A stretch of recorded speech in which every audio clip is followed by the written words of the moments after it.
Hello, this is the Lord's Legion and welcome to the best villains ever, the show in which I talk about a specific villain and talk about their backstories, abilities, greatest feats, and why I love them so much. And just to celebrate the release of Super Smash Bros. Ultimate, I thought, you know what, now is as good a time as ever to focus on another video game villain, or more specifically someone from the Nintendoverse. And I thought that a really good villain that we should focus on is of course the ultimate king of evil, Ganondorf. So without further ado, let's begin with his backstory, and bear in mind his origin is somewhat messy given the fact that the Legend of Zelda timeline is very inconsistent to say the least. So Ganondorf Dragmire was born to the Gerudo tribe, a race of dark-skinned desert-dwelling thieves who are almost all female. The Gerudo race births one male every 100 years, and the male is automatically destined to become their king. And this was certainly the case when it came down to Ganondorf Dragmire. Now initially, Ganondorf was a pretty successful king and he was very well respected. However, he couldn't quite bear the harsh conditions that the Gerudo tribe had to endure, while the Hylians such as Zelda can enjoy the warm summer breezes in Hyrule. And so Ganondorf began to research tombs containing mystical powers in hopes of changing his fate, but in doing so he became all the more corrupt over time, and as a result he craved for more power. Ganondorf's quest for power didn't stop until he infiltrated the Scarce realm, as Ganondorf was after the artifact known as the Triforce, which pretty much grants you unlimited power, wisdom and courage. But since Ganondorf didn't quite possess the qualities to wield wisdom or courage, he still possessed the qualities to wield the Triforce of power, as to which grants Ganondorf immortality, godlike powers, and even gains access to his Ganon form. And with the Triforce of power under his possession, Ganondorf wanted to overthrow the Hylian royal family and take over Hyrule for himself. Now despite how Ganondorf was raised by the Gerudo tribe, Ganondorf was still fairly respected to some degree. And despite what many people would assume, Ganondorf wasn't exactly born evil, but instead it was the corruption that took the better of him. And that makes his fall from grace all the more tragic because initially he did have somewhat good intentions for his people. But because of how power hungry he became, everyone now dubs Ganondorf as the king of evil. But given the stuff he has pulled off over the years, it is pretty understandable on as to why they would refer to him as such.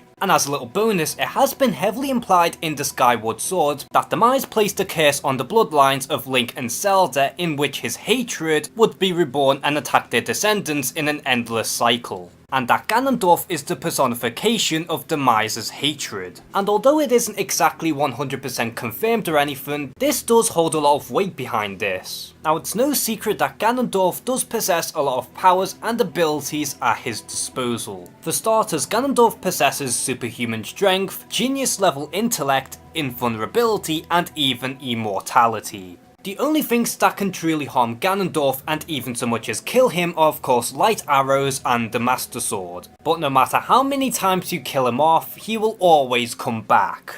But not only that, Ganondorf is also a powerful sorcerer and can even manipulate darkness itself. Although these two things go hand in hand given how Ganondorf is very skilled in the dark arts. And as for his other powers, Ganondorf has the ability of flight as well as levitation, telepathy, energy projection, possession, illusion casting, and even necromancy. In other words, Ganondorf can bring back whoever he wants from the dead, and in a way could even use it upon himself to cheat death. And so long as Ganondorf still possesses the Triforce of power, he can gain access to his Ganon form, a beast with raw power and nothing but aggression, and is often used for Ganondorf's final ace in the hole. And as far as his other skills are concerned, Ganondorf is a master manipulator and is also a master tactician. He is also considered to be a natural leader, as well as a skilled swordsman, and is even surprisingly skilled as a hand-to-hand combatant, if Super Smash Bros. Is anything to go by.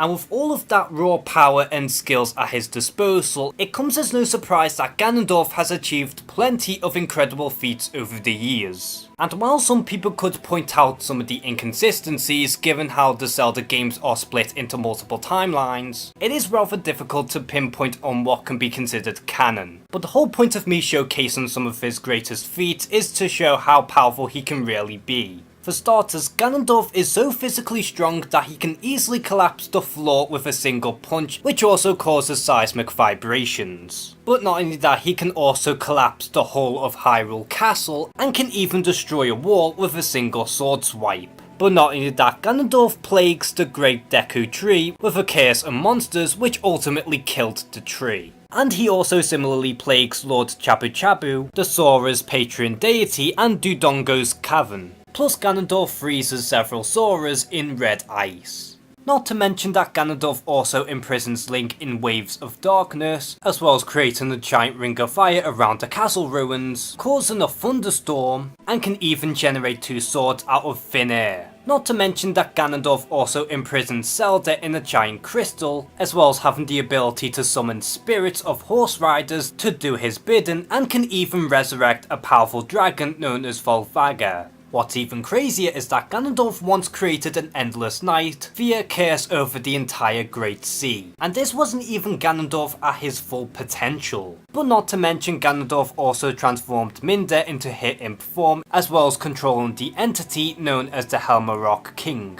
Now as far as resilience, Zelda had to exert all of her magical energy to hold off Ganon for a few seconds, and even then it wasn't enough to keep him down. Plus he also survived being impaled in the stomach, only to use the Triforce of Power to break through the chains and killing one of the ancient sages that are implied to be immortal spirits. And to top it all off, Ganondorf had once survived the destruction of all of Hyrule Castle.